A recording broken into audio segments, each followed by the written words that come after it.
Good evening from New York. You are listening to the voice of Patricia Angelin, and you are at all the feels. Today, moving along with our, how do I turn this around now? You'd think I would have figured this out by now, but there we are. I'm here too. In our going with poetry and the feelings, I have been feeling extremely anxious. And my anxiousness, as it is for so many of us, is around finances and numbers. And a post-pandemic that is, I think, more frequent in one way or another, no matter where one is on the financial spectrum. And I've been thinking, of course, about Ukrainians and all of the people who are not on the world stage right now as well, who've undergone disasters and this sort of thing, and who are bereft of many of their worldly goods. And so, of course, that has added to my personal anxiety. So I shouldn't do too much thinking about that. Do what I can and not what I can't, as we're all trying to do. So that brought to mind a poem that I saw for the first time on a photograph of my great-grandmother Angelin. And Grandma Angelin was tending to a flower box, an outside window flower box, with a lot of hyacinths in it.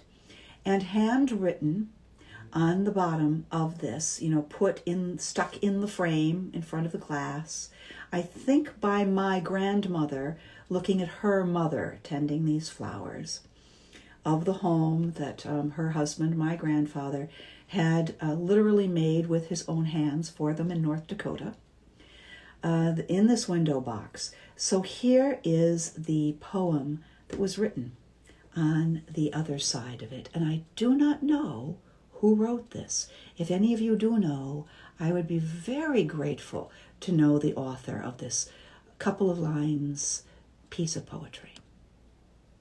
So here we are.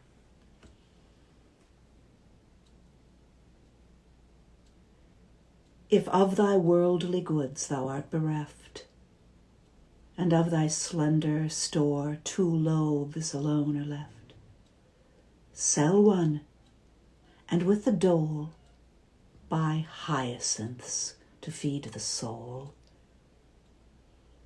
Isn't that wonderful? It's so short, I'll do it again, because I can't tell you to look it up on Google and find it and read it for yourselves and look at it visually. So again,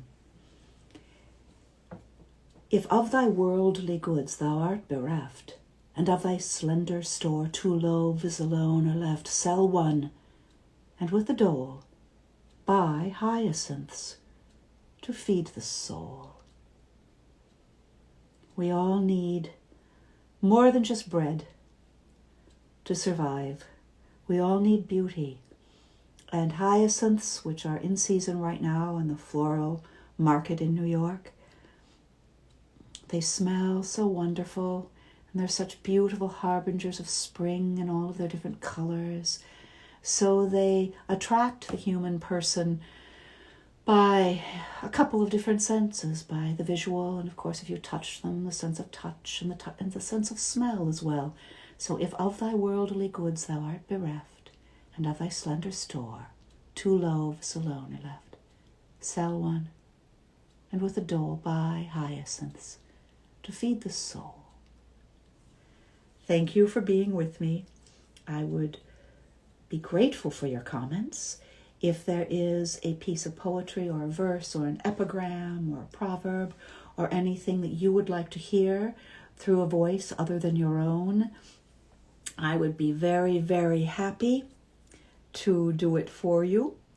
And we are at all the feels, and I'm Patricia Angelin, and I will leave you with the hyacinths feeding your soul.